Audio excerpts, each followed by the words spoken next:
My name is Adam Contreras, 17 years of age. So Adam, if you could just tell us where you are right now and how long you've been here. Here in Wabash Valley Correctional Facility, been here for a week or so. So what was it like for you knowing you were coming to an adult correctional facility when you were only 17 years old? Can you tell us what that was like? Kind of mind-blowing, you know.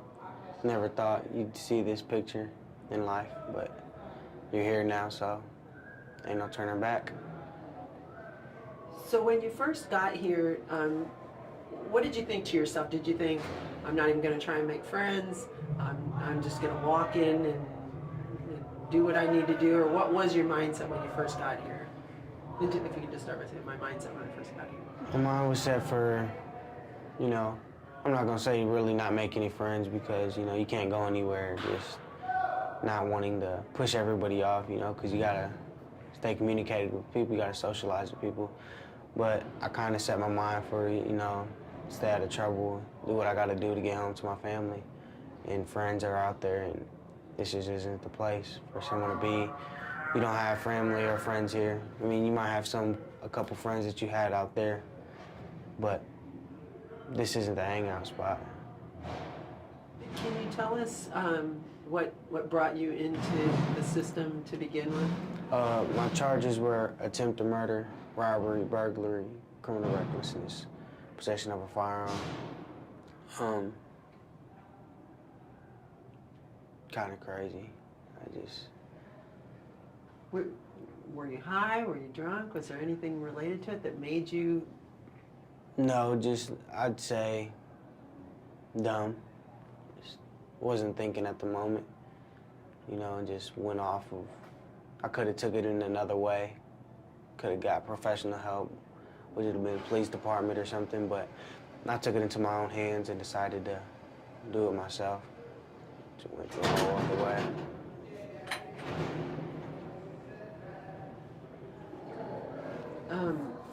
Were you in the system as a juvenile, a delinquent before you came here? Was there a history, kind of? Yeah, there was a long history as a juvenile, real long history with all types of things, but I had just got out of boys' school a couple months before and went straight back no less than 60 days, I want to say, to county here. Can you explain what?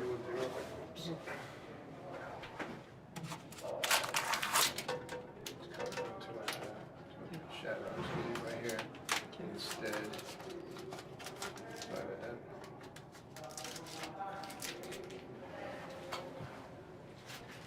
Okay. Can you explain what boys' school is for people who might not understand what boys' school is? Boys' school, I was at Pendleton Boys' School, which is right across the street from the Pendleton County prison.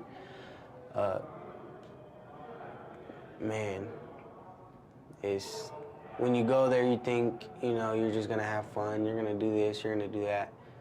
It's none of that. I mean, you might get settled in, don't get me wrong, you might have your times here and there, but it's just depressing when you're far away from home and you don't have anybody there to, you know, communicate with, to talk to, and to lean on when you're there. Pendleton is, juvenile detention place isn't nothing. You know, it's a scary thought when you're behind, you know, barbed wire, 3-4 fences of barbed wire, towers. It's not the life you want to live behind gates, you know. So Pendleton is actually a juvenile prison, but now you're in an adult. An adult prison, all right. It's kind of crazy because, you know, there was always. Can you start that again? Sorry, it was too loud. It's kind of crazy because there's always people, you know, people that always mistaken me, but I guess not mistaken me, but they always said one day you're gonna end up in prison, you know, and I always doubted it, you know, not me, but, you know, I never changed my ways. They always told me if I didn't change my ways, it was either this, the streets, or dead. And Can you tell me about your life? Can you tell me about your life growing up and what you think led you to do some of the things you did? My mother, she was a great mother. My family was a great family. I'm not gonna blame it on the father figure because that's just not my speech. I feel like, you know, since I was capable of getting in the system at 12 years old, I was a young man, I feel, you know, so I can't blame it on my father figure for not being there. You know, I think it was my own role to move on. My mother, she just never really had a man. She has my stepfather there, but I always seemed to play the man figure in the house, you know. So at 12 years old, I started slanging drugs, holding pistols, going with gang members. Felt coming, like I felt wanted. I was wanted with my family, but not the same wanted I wanted to feel. You know, I was going to school, I was seeing boys chill with boys, you know, hanging out, just having a good time. And from there it led to alcohol, alcohol led to marijuana. From marijuana it led for me Grand Theft Auto. Under the influence I had gotten to shootouts. Under the influence I lost 2 of my boys when I was 14. From there it just escalated into me not having the mind of I don't care it feels, you know, but it gets to me now, you know. Did seeing your friends get shot, do you think that was a real turning point for you? Did you feel like... Sorry to say, but it just made me go. It just, you know, I went all the way.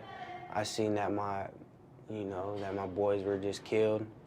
So that just gave me the mentality of when they got killed, that just gave me the mentality to go after rivalries and do all types of things, not care, holding it down supposedly, whatever you want to call it.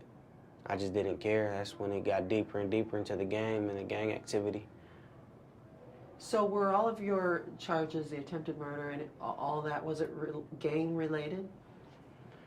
No, it wasn't gang related. It was family matters. I want to say family matters. Just too many threats was made, and you know I could only take so much, and to the point it's just where I exploded and took it in my own hands. When you think back at that time now, do you wonder, like, what was I thinking? Yeah, I do. I do think about that, like, you know, like, wow. Because I had just got out of boys' school, you know, that would be my fear to go back. But it wasn't my fear, you know, when you had the gun in your hand, you just, feels like you're on top of the world, really, you know. But it just, I felt like I needed to, before he got me, I wanted to get him. And it should have been handled a whole nother way. Was this a family member? Yes. Do you feel like you were sort of acting in self-defense, though? Yeah, yep. Yes, because I know what he's reliable of, and I know what I'm capable of. You know, so it was either a family member on my side or him. So him out of everybody.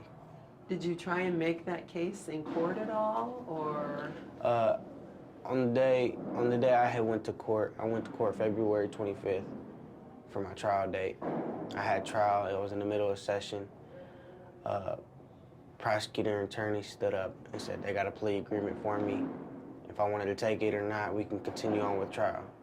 Right there, that was just like the dream of my life because I was facing 85 to life. So when they told me 30 years, I said, wow. You know, I could be out here when I'm 30-something thinking they're going to give me the whole 30 do 15. They gave me 30, execute 20, suspend 10, do 10. So, you know, if I was to come in here and do good, I could be out in 6 years, 4 or 5 years. It depends on me, really, you know. But if I was to mess up, get all types of write-ups for BS or whatever, I'd be here for the whole 10, and it wouldn't be worth it, you know. What do you think people on the outside think of you, think of what kind of kid you are? What would you want people to know about you that maybe they don't understand about you? Well, people don't know about me really except for my mother, honestly. My mother's the only one, is that, you know, I can give and give and give, and I can help all I want and do all that. People don't see that in me because they think I'm this monster, whatever you want to call me. But when it comes down to it, I'm the one that'll step out for anybody in the front line or help anybody. I'm a helper. And I can love, you know, and I love my family with all my heart. I love my friends. But people just don't see that in me. They don't think I have feelings or anything. So, you know, when this case happened, they just thought it was all just reaction. They didn't see behind the scenes what was going on. So since you had just gotten out of Pendleton and boys' school, did you think when this happened that, okay, they're going to send me back to boys' school? Did you ever think, I'm going to be heading to an adult prison? no. When I thought, matter of fact, when I was doing the criminal act, I told myself I'll go back to boys' school till I'm 21. Whoop-de-whoop. What, 4 years? Okay. And I could do that. But when I got there, when I got into court the next day, Jennifer Springfield, she had told me, you know, I was a menace to society. And it was kind of mind-blowing because I see where she's going now, you know. I'm 16 years old, and back when I was back in juvenile, 13, 14, I used to hear about people getting waived. But never did I think it was going to be me. And boom, she said, you are now waived to adult court. And all I could do was just stare at my mom while she cried and cried her tears out. And, you know, from there, I told myself, you know, I lipped to her. I was like, it's all right, I'll get bonded out. You know, I got boys out there that got money, they'll bond me out. Well, when I got there, it was $50,000. It was $100,000, pay $50,000. My mom wasn't gonna do that at all. You know, nor my friends had that type of money to just put up. And my mom, she was willing to do whatever, which was putting up the house, putting up the car. But I knew, because of the case I got, I knew what I would have did, which was fled. Yeah. Would have taken off. Yeah. Do you regret what happened? Do you look back and think,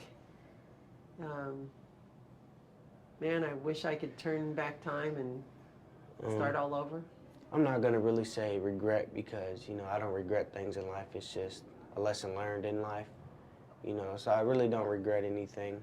But I sit back and think it could have been handled a whole nother way than which it was handled. But I sit back and, you know, just pray that, you know, have mercy on him for, you know, what was said. And I'm not the good guy out of all this. I'm not trying to position myself as a good guy at all. You know, I need to sit back and think, you know, what's going on. This isn't all a joke anymore. You know, I got 10 years, and 10 years isn't a joke, you know. I got family out there. My mother, she's getting older. My mother can't take this anymore. She's been going through, you know, 5 years for me already. So she can't take it anymore, you know, so. Did you ever think about that when you were in the midst of getting in trouble? Did you ever stop to think, in the middle of all of it, man, this is going to kill my mom? You know, if I get caught, why am I doing this to my mom? That was the thing. I was selfish. I never cared what anybody thought. Anything. It's just, that was always an excuse for me when I got in here. Dang, my mom, my family. When I get on the phone, I promise Mom I'll do better. You know, just to hear spirit in her, you know, because every time I call her, she'd be down, you know, what's wrong, Mom? My baby's gone, you know. It's gonna be all right, Mom, you know, I'm a grown man. No, you're not a grown man. You're not. And, you know, it was hard for me to talk to her on the county phones and to see her in visitation. You know, I can see a person knows their mother. And every time she'd come into visitation, you can just, you know, she's doing fine physically, but I could just see right through my mother, and it wasn't right. I could tell it wasn't right. And when I get on the phone with her, she'd be sick, like real sick, and you know, I'd blame myself. You know, she'd tell me not to blame myself, and I'd say okay, just to, you know, make her feel better. But when I got off that phone, it was just a whole disaster, you know, because I knew it was me. I was killing my mother softly. So you said you had a great family, but obviously was there something, you know, that you were surrounded by, neighborhood, gangs? Was there, it's hard for a lot of people to understand how kids just suddenly turn to a life of crime. And what makes some kids do it and other kids not do it? Was your neighborhood bad? No, neighborhood was real good. Neighborhood was real good. It's just the people in the neighborhood. I was into sports. I love basketball, but they was just goody-goody, and I wasn't the goody-goody type, you know. I was going to a Christian school for a little bit. I was doing good, you know, but when it turned to the point where I started going to public schools and elementary public schools, it just turned to, I started seeing older people. I always wanted to be the older person, you know. I never hung out with nobody my age, nobody.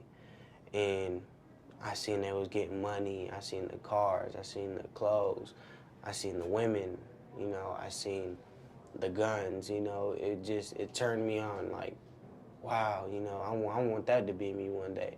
You know, I heard people talking about, you know, him, you know, that. Now in Fort Wayne, you say, you know, Lil Man, yeah, who doesn't know Lil Man? I'm out there, but it wasn't the reputation I wanted it to be. You know, I wanted it to be the reputation like, yeah, he's cool, yeah. But now it's the reputation where, oh, if I see him, I'm gonna kill him. It's a crazy reputation, but I feel like people sometimes, kids jump to this because they want to feel comfort, or they just want to, you know, follow. And I refuse, you know, I'm not going to say I wasn't a follower, because obviously I was a follower to get into this, but I always, you know, even though I did get in this position, I always say I'm a leader. I'm going to be a leader, you know. I got a little brother out there, and I wouldn't know what to do if he was in here. Man, you know, he's great. I wouldn't know what to do with him in here. Is he getting in any trouble at all right No, now? matter of fact, my brother's doing good, my little brother, you know. He went, you know, every time I talk to him, you know, because he was doing bad for a little bit in the grades, and, you know, that's how I started, grades. You know, so I'm not going to let him get bad grades. I'm not going to, you know, lecture him, do all that, cuss him, cuss at him, do whatever, because that never helped me, you know. And I can't yell at him because I did the same.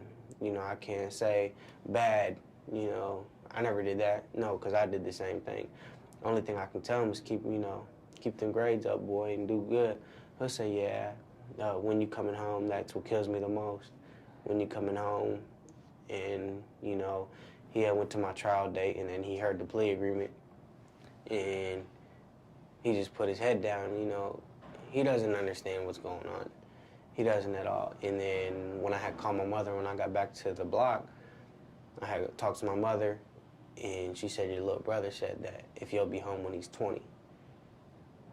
And it just, I couldn't hold anything back. I had to let it go, which was tears, and because my little brother shouldn't know what that is, you know. And How old is he? he's only 10. And he doesn't know what it is at all, this life. I don't want him to know. I even hate for him to come see me, because it's just, when he was doing bad, I had him come see me at Pendleton. And he was just mind-blowing and scared, you know. And I'd scare him here and there, you know. Come on, let's go back to my cell. Come on, little bro, let's go. No. All right then, you know, he straightened up, you know. And it wasn't just the grades he was doing. He was talking back to Mom. Mom already got too much on her plate. You know, she doesn't, why? Why does she need all that? For what? You know? What's your earliest memory of going down the wrong path, getting in trouble? How young were you when you really started to have that mindset? 12. 12 years old. My mom grounded me. She grounded me and, you know, she scolded me in front of all my friends. And I had to look like the hard ass, you know. And she said, go to your room. All right, I'll go. You know, I sat in my room and seen, you know, and I told myself, she's not gonna talk to me like this. I'm a grown man. Look to myself as a grown man, you know. And from there, I hopped out my window. And You know, where does that come from to like want to disrespect your mom at age 12? You know, most kids at age 12, they're pretty much still a baby at that age. well, at that time, I was hanging, like I said, I was hanging out with older people, which was 15, 14. At my age, you know, an average 15-year-old nowadays is out smoking weed, and that's how it was back then. So I looked up to them 15 and 16-year-olds back then. And, you know, a 15 and 16-year-old always acts grown. So at 12, I was acting grown. My mother's not gonna talk to me like this. Boom, took off as a runaway. Had my mom stressing for a few weeks, stressing bad, you know. And from there, it just escalated off from there. So you're 17 now. Right. So you'll be here in this unit for at least another year, probably. Probably, yeah. Until you're 18. Mm-hmm. And then most kids after that, or whenever beds are available, end up transitioning out into Right. general population at any given adult prison. Have you thought about that at all? Tell me what you think about eventually being side by side with 2,000 other adult offenders. I'm ready and I'm not. You know, you gotta be ready. It's coming regardless. You know, I should have thought about this a long time ago. You know, so there's no asking the superintendent, can I go home now? No, you gotta do what you gotta do now. You know, it's time to man up, whether or not it's 5,000 people. You know, all I can say is, you know, don't trust anybody. Keep your back towards the wall and maintain to yourself, you know. Do what you gotta do, you know, get home. You know, there's nobody in here that loves you. There's no one in here that cares for you. So get home.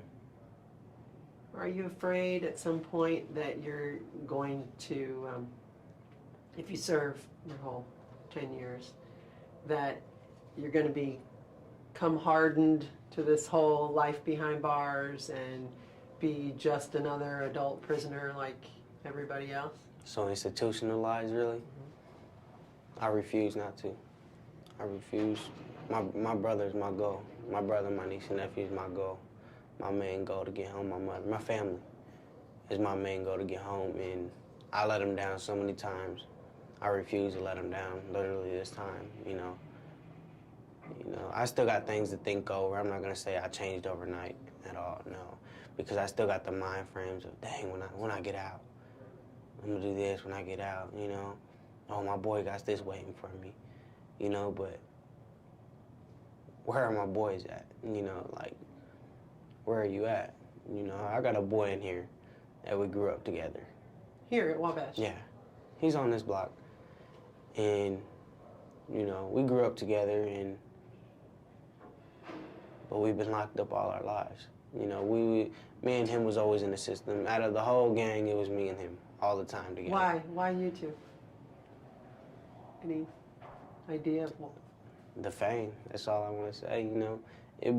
Back then to us, this was the stuff to go through, you know, to come into middle school, a whole bunch of police officers. Boom, we're looking for Adam Contreras. Boom, and then they come into ISS. You got a whole bunch of people in ISS, so you just stand up and want to be the hard ass. And there you are, you know. And then come back from school. Where was you at? Oh, I was in jail. Yeah, I was in jail. You know, it just turned a whole bunch of fame on, and girls got turned on by it, and it was always me and him, you know, through it all. The bad boys. Yeah, the bad boys. Did you know he was here before you came here? Did I know he was here? Yeah, I did, but I didn't think he was gonna, you know, honestly, I thought he turned 18. But when I got here, I was like, wow, you know, what's up, man? You know, we got together, talked, you know, a little bit, you know, and I seen in him, his mind frame is changing, you know, we talk here and a lot, but we have our real talks, you know. We might joke around, but we have our literally talks. And he told me, you know, he doesn't know what to do, you know, bro, like, I'm going crazy, you know, this is getting to me, you know, and he got 5, 6 more years ahead of him, you know, and I try to tell him, you know, bro, it's gonna be like this. You know, I can't really say, well, I was in, you know, penitentiary for 2 years or whatever, but I know how to handle this. This is a whole big mind game, you know, and you gotta learn from this. Don't just think you're gonna come in here, watch TV, eat, lay down. No. This is the time for you, if you don't have your GED, get your GED, do what you gotta do, get closer to your family, you know, don't be lazy about anything, you know, socialize with people. How do you not go crazy though? I mean, I'm sitting in this room, which to me, I would be claustrophobic after a day. How do you not let the walls close in on you? You know, at the age 12 from now, it just like, this is the second home, it feels. You know, like, it might be something, you know, crazy or something, but, you know, you got a cool bunkie, and then, you know, that's your best friend basically while you're in here, you know, so you just communicate, you know, try to keep your mind off all that stress, and you don't need to stress. You're already stressed enough, you know, you gotta worry about, if you have a family, you gotta worry about them, what's going on. You know, that's my worst fear while I'm in here, you know. 10 years go by, who knows? My little brother can have somebody pregnant, you know, mother, stepfather could pass away. You know, who knows? You don't ever know. So you just always got to set your mind for things and understand what's coming. There are a lot of people who say, you know, oh, once somebody's been locked up for a long time, they're just going to learn even more bad habits. And by the time they get out, you've just created a better criminal. Do you believe that? 50-50, yeah. Because some people do come in here just to, you know, get connects, which might, by means, you know, get to know drug lords that was out there doing it and all that. But then you got some people that come in here that it takes all this. Just, hey, wake up. Look what you're doing, you know? Because I feel like this is a second chance, you know? God gives you. This is my blessing. This is the first blessing I ever had in life. You know, I used to sit in my room, a single man cell, and be like, what the hell, God? When am I going to get a blessing? You know, I ask you, and I get on my hands and knees, and I beg, and I pray and pray and pray. When am I going to get a blessing? You know, I used to ask for dumb things. You know, Lord, when am I going to get a Mercedes-Benz? No, but this is my first blessing. I sat down and realized I could have been 85 to life in prison, not knowing any of my family anymore. Not saying they'll give up, but your family eventually will get tired of this, you know, because you done put them through so much. They don't want to continue to go with this. They don't have to, you know. They're here because, really, I want to say it's like a privilege for them to be here with you, and it's your family. So you said initially they were talking 85 to life? Correct. So was there violence involved? No, I don't know anything just, about your case. So. Yeah, there was violence. There was violence. There was a handgun involved. There was somebody had gotten shot several times, multiple times. The reason why they looked at the 85 years was because of the felonies, what the felonies were. There was A's. And then they looked at my background and seen this wasn't the first shootout I ever been in. This wasn't the first possession of a firearm. Then what really hurt me was the tattoos and the gang relation, and then the alias.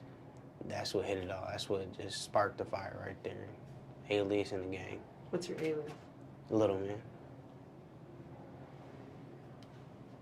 What, I think, most people can't, like, I can't imagine having a gun in my hand and actually pulling the trigger, but I've talked to so many kids over the past 13 years and doing this for so long. And so many kids say to me, it's like I wasn't really in my right mind. Like, when I was doing it, it's almost like it wasn't me doing it. I kind of removed myself from the situation and just started firing. I had my mind set for it. I knew what I was going in for. I was going in to kill. That was my goal. But yeah, I do agree with you on that. Once you pull that trigger, it feels like it starts to twitch and you can't let go. And then once you shoot somebody once, or once you fire a gun once, you're like, dang, you've already experienced it. It's nothing really, it's just a loud shot and then boom, someone could be hit. Innocent bystander can be hit. And I've been in situations where innocent bystander was hit. A little girl was hit. And it's just crazy. This game is messed up. It really is. And no fear? Like, is there an adrenaline rush? Are you scared? When you're having... When you're in the middle of some gunfight. It's crazy because you can't see a bullet. You can't at all. It goes so fast you can't see it, and I've been in standoff shootouts, him right there, me right here, shootouts, and just shoot, and you just don't.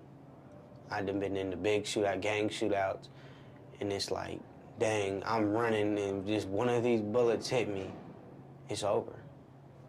Are you surprised you're not dead? I ask God every day. I ask him, he done took, so many of my people. Since I've been in the game, I done lost 16 boys, and I'm only 17. And all over gang violence and all over by the gun. The streets, what escalated. It escalated. The streets escalated. And gang violence, and...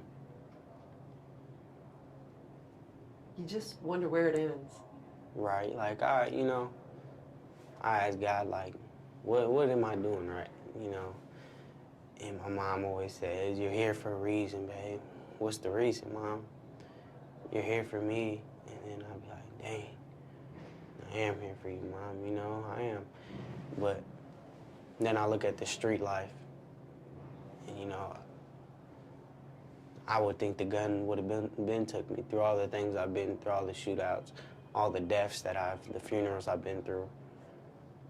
You'd think it'd be my turn next, and just all the times I could have been shot, and, guns put into my head, to my throat, whatever. It's a God blessing. So if you could have sort of a perfect life and you could start all over again, what would that perfect life be for you if you could start all over? For me to make my mother happy. For me to be the man of my mother. My mother doesn't need no man, but she has a spectacular stepfather. My stepfather is my father. Never had a father figure. Stayed in school. This year would be my last year. Just get my diploma, show my mom, let my mom come to graduation, go to college and work for her because so much she has done for me.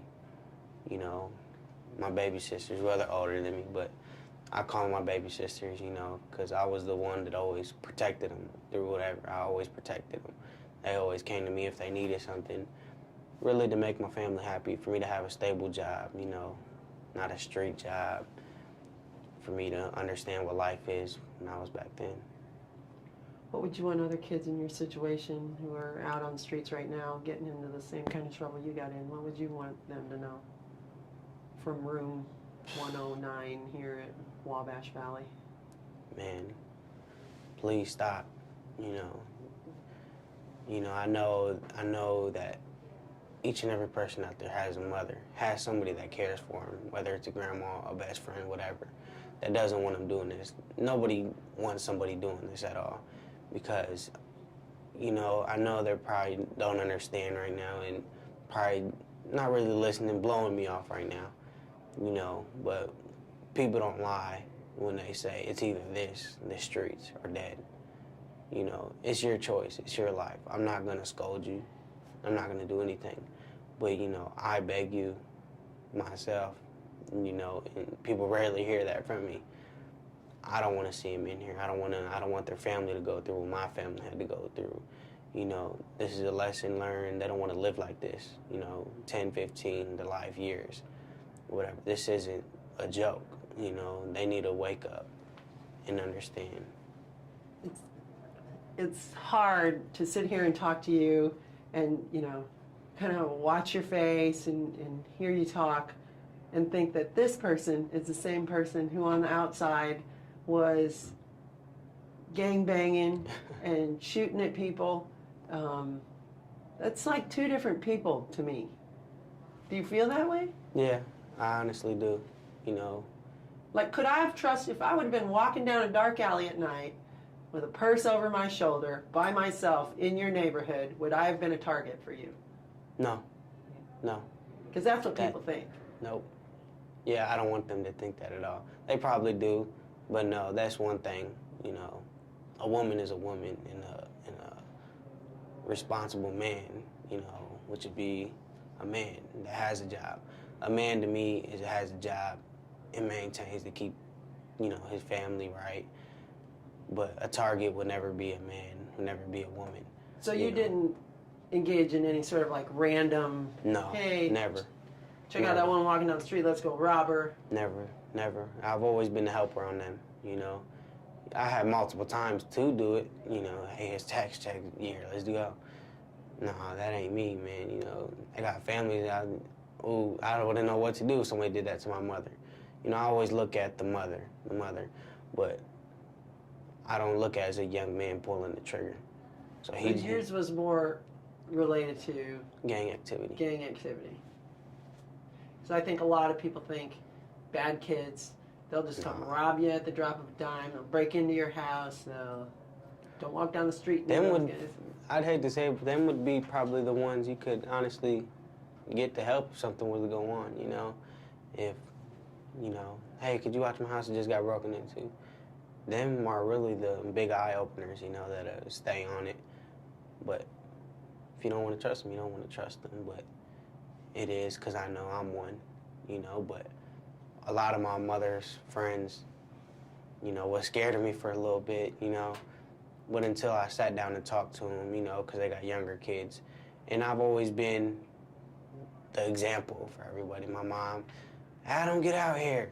I'd come out there, sit down, talk to them, talk to these little boys. Talk to them, you know, tell them, you know, it's not the life as I'm talking now. You know, I've always been the mentor and the example. And, you know, I love to be that, you know. So last question, if we were going to come visit with you in 5 years, 8 years, what kind of Adam do you think we'd see then? And what kind of Adam do you want us to see? Educated. I'd have at least 1, 2 degrees. If you could just kind of start by saying, if you come to see me in 5 days. If you came to see me in 5, 6 years, 4, I'd be well educated. I'd have my GED. I'd have at least 2 degrees. And really, you might not see me. I'd probably be out modification, be going home. So it'd be a blessing though if you guys, you know, came to see me and I achieved my goals because you guys are my eyewitnesses for me to tell this to, you know, and that would be my goal, me to get my GED. And the only time I would want you guys to see me is me walking out them gates.